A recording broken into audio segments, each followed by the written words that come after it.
Hello everyone, it's me again ang inyong Kapistok. Ayan, tingnan niyo po yung aking nasa likod. Napakaganda po, di po ba?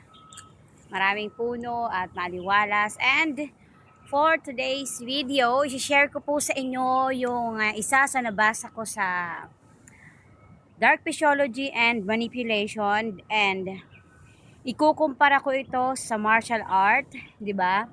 So sa martial art po, itinuturo sa kanila kalimitan kung paano nila maatake or matitira yung kanilang kalaban nang hindi mo namamalayan.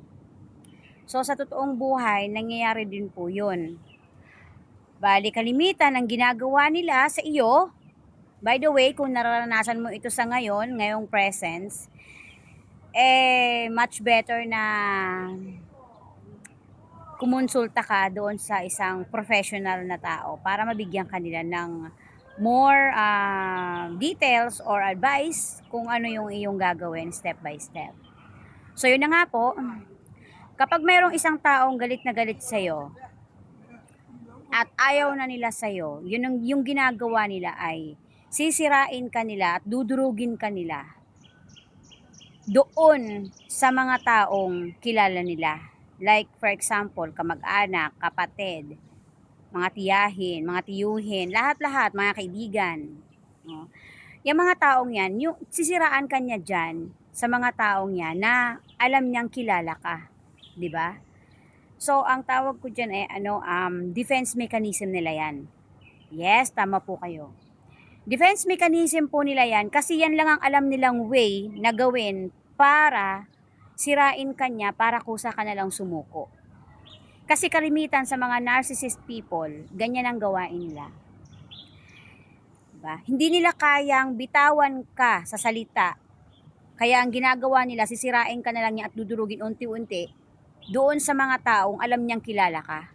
Kasi yun na lang ang magiging laban niya para magmukha siyang malinis, magmukha siyang mabango sa mata ng mga taong yun. Abang ikaw, magmukha kang madumi. Dahil sasabihin niya doon lahat-lahat ng kasiraan mo, like bobo ka, puta ka, masamang ugali mo, masamang babae ka, or malandi ka, pokpok ka, lahat ng kasiraan mo sa buhay.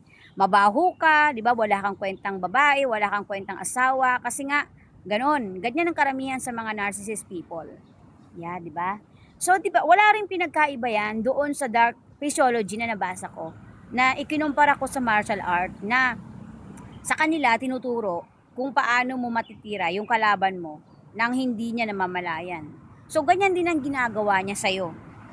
Titirahin ka niya ng patalikod para unti-unti ka nang magalit, ha? Unti-unting susuko ka na lang, ganyan ang gagawin niya sa'yo.